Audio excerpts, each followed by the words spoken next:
Welcome to Knowledgeable Education class. In this video, we will continue our chapter further, the last lesson. Besides, the whole school seemed to be so strange and solemn. सोलेमन का मतलब होता है serial कि इन चीज़ों के अलावा जो पूरा का पूरा जो स्कूल था वो बहुत स्ट्रेंज लग रहा था और बहुत सीरियस लग रहा था. But the thing that surprise me most was to see on the back benches that were always empty the village people sitting quietly like ourselves. लेकिन जो सबसे सरप्राइजिंग चीज़ मुझे लगी वो ये थी कि बैक बेंचेस जो थी उन वो जो हमेशा खाली होती थी उन पर विलेज पीपल बैठे हुए हैं और जैसे कि हम लोग बैठते हैं ऐसे ही बैठे हैं. उसमें कौन कौन बैठा था? ओल्ड होज़र बैठा था. होज़र एक कास्ट होती है. विथ हिज 3 कॉर्नर्ड हैट, उन्होंने मतलब 3 कॉर्नर्ड हैट पहनी है. दी फॉर्मर मेयर बैठे थे. दी फॉर्मर पोस्टमास्टर बैठे थे. And several other besides. और उन्हीं के पास में कुछ और लोग भी बैठे थे. Everybody looked sad. हर कोई सैड लग रहा था. And Hauser had brought an old primer. Hauser जो थे वो ओल्ड प्राइमर लाए थे. प्राइमर एक बुक होती है जिसमें बेसिक चीज़ें सिखाई जाती हैं. Thumbed at the edges. Thumbed मतलब crushed due to over use, कि मतलब ओवर यूज़ की वजह से, मतलब ज़्यादा यूज़ होने की वजह से वो एजेस पे मतलब थोड़ी फट गई है, टोन हो गई है. And he held it open on his knees with his great spectacles lying across the pages. तो उन्होंने उस बुक को खोल के अपनी नीज पे रखा हुआ है और उस पर अपने स्पेक्टिकल्स उतार के रखे हुए हैं जो पेजेस पे मतलब रखे हुए हैं. While I was wondering about it all. जब मैं इन सब चीज़ों के बारे में सोच ही रहा था, M mounted his chair. Mounted मतलब गेटअप, मतलब उन्होंने एम जो है वो अपनी चेयर से खड़े हो गए. And in the same grave and gentle tone which he had used to me said. और उसी सेम ग्रेव और जेंटल टोन में जो उन्होंने मुझसे यूज़ की थी, उन्होंने बोला, my children this is the last lesson I shall give you. ये आखिरी लेसन है जो मैं आपको पढ़ाऊँगा.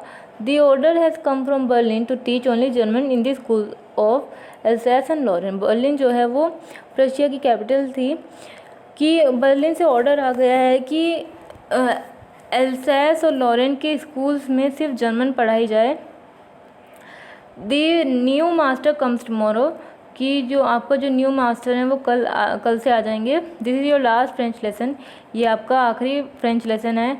आई want you to be very attentive. मैं चाहता हूँ कि आप बहुत अटेंटिव रहें, बहुत अटेंशन के साथ ये लेसन अटेंड करें. What a thunder clap these words to me. Thunder clap का मतलब होता है बिजली की तरह लगना. मतलब ये जो वर्ड्स थे वो मुझ पे मतलब बिल्कुल ऐसे लगा जैसे बिजली गिर गई हो. ओ दी रैचेस. रैचेस मतलब पुअर पीपल, मतलब यहाँ पे रैचेस अनफॉर्चुनेट हैपनिंग के लिए आता है. That was what they had put up at the town hall. अच्छा, ये न्यूज़ लगी हुई थी टाउन हॉल पे, बुलेटिन बोर्ड पे. My last French lesson. मेरा आखिरी फ्रेंच लेसन. वाई, क्यों? I hardly knew how to write. मैं अभी मुश्किल से जानता हूँ कि फ्रेंच को कैसे लिखते हैं. I should never learn any more. क्या मुझे अब और नहीं पढ़ने की ज़रूरत है? I must stop there then. मुझे अब वहाँ रुक जाना चाहिए फिर. Oh how sorry I was for not learning my lesson. मतलब यहाँ पे फ्रांस बहुत रिग्रेट फील कर रहा है कि अरे मैंने अपने लेसन्स क्यों नहीं लर्न किए. फॉर सीकिंग बर्ड्स एग और गोइंग स्लाइडिंग ऑन द सार. सार मतलब रिवर है एक फ्रांस में. कि या तो मैं बर्ड्स के एग्स को सर्च करने चला जाता था या फिर सार लेक पे स्लाइडिंग करने चला जाता था और मैं अपने लेसन्स याद नहीं करता था. My books that had been such a nuisance for a while ago. मेरी जो बुक्स हैं जो मुझे बहुत नॉइसेंस लगती थी कुछ समय पहले, मतलब बिल्कुल बेकार, सो हैवी टू कैरी, बहुत हैवी लगती थी कैरी करने में. My grammar and my history of science. History of science या हिस्ट्री की बुक के लिए आया. पर ओल्ड फ्रेंड्स नाउ, मतलब मेरी ग्रामर और मेरी हिस्ट्री की बुक जो है अब मेरी ओल्ड फ्रेंड बन गई हैं. I could not give up.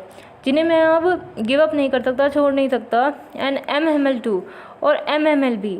The idea that he was going away.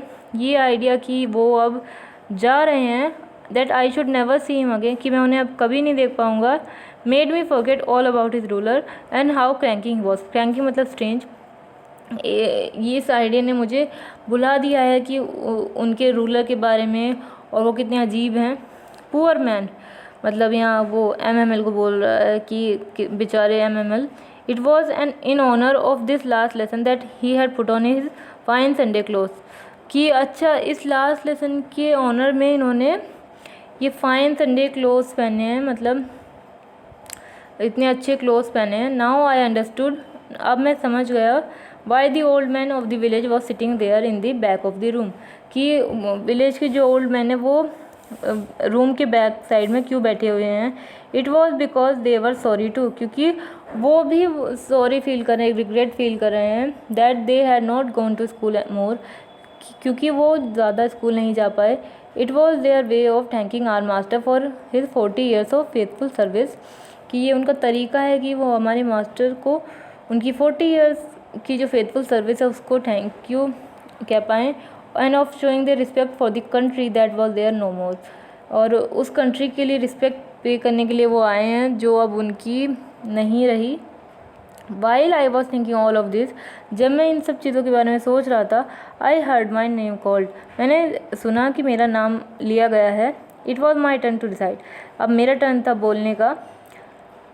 What would I not have given to be able to say that dreadful rule for the participle all through, कि मैंने क्या कुछ नहीं किया कि मैं वो जो ड्रेडफुल रूल हैं, मतलब वो जो भयानक ड्रेडफुल रूल हैं पार्टिसिपल के, उन्हें अच्छे से बोल पाऊँ।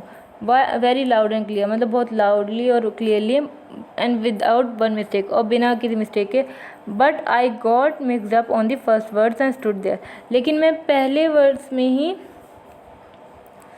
मिक्सअप हो गया, कंफ्यूज हो गया और वहाँ पे खड़ा रहा।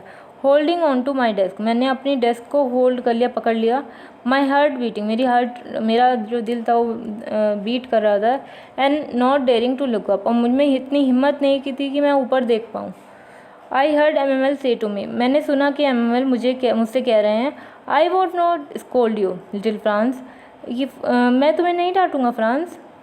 You must feel bad enough, कि तुम्हें तो पहले से इतना बुरा लग रहा है। सी हाउ इट इज़, देखो ये कैसे है। Every day we have said to ourself, कि हर दिन हम अपने आप से बोलते हैं बा एक एक्सक्लेमेशन मतलब एक इरिटेशन या अनोयंस का साइन है। Bah I have plenty of time, कि मेरे पास बहुत टाइम है। I will learn it tomorrow, मैं इसे कल याद कर लूँगा। And now you see where we have come out, कि अब देखो हम कहाँ आ गए हैं। That's the great trouble with Alsace, कि यही तो सबसे बड़ी प्रॉब्लम है एल्सेस के साथ। She puts of learning till tomorrow, मतलब ये लर्निंग को कल के लिए टाल देती है, मतलब यहाँ के जो लोग हैं वो पढ़ाई को कल के लिए टाल देते हैं। Now those fellows out there will have the right to say to you, कि अब फेलोज़ यहाँ प्रशियंस के लिए आया, कि वो जो प्रशियंस हैं वो अब उनके पास ये हक है, उनके पास ये राइट है कि वो तुम लोगों से बोल पाएँ। हाउ इज़ इट, कि ये कैसे है। You pretend to be Frenchman, कि तुम ऐसा दिखावा करते हो कि तुम फ्रेंचमैन हो। And yet you can neither speak और nor write your own language, कि और तुम अपनी खुद की ही फ्रेंच लैंग्वेज को ना बोल सकते हो ना लिख सकते हो। But you are not the worst poor little Franz, लेकिन तुम ही बेकार नहीं हो little Franz. We have all a great deal to reproach ourselves with, reproach मतलब डांटना, रिबक करना, कि हम सबके पास बहुत सारी कारण है कि हम अपने आप को डांटें। Your parents were not anxious enough to have you learn, कि एनेक्शियस मतलब क्यूरियस मतलब उत्सुक या वरीड, कि तुम्हारे पेरेंट्स इतने उत्सुक नहीं थे कि तुम्हें फ्रेंच सिखाने के लिए, तो बिल्कुल भी वरीड नहीं थे। They prefer to put you to work on a farm or at the mills, कि वो प्रीफर करते थे कि तुम्हें फार्म पे या मिल्स में काम पे भेजें, as to have a little more money, जिससे कि तुम थोड़ा पैसे कमा पाओ, या थोड़ा पैसे पाने के लिए वो चाहते थे कि तुम सिर्फ वर्क करो और पढ़ाई ना करो। एंड आई, और मैं, I have been to blame also, मुझे भी ब्लेम किया जाना चाहिए। Have I not often sent you to water my flowers instead of learning your lesson, कि क्या मैंने तुम्हें नहीं भेजा था कि तुम अपने लेसन्स को छोड़ के मेरे फ्लावर्स को जाके पानी दो।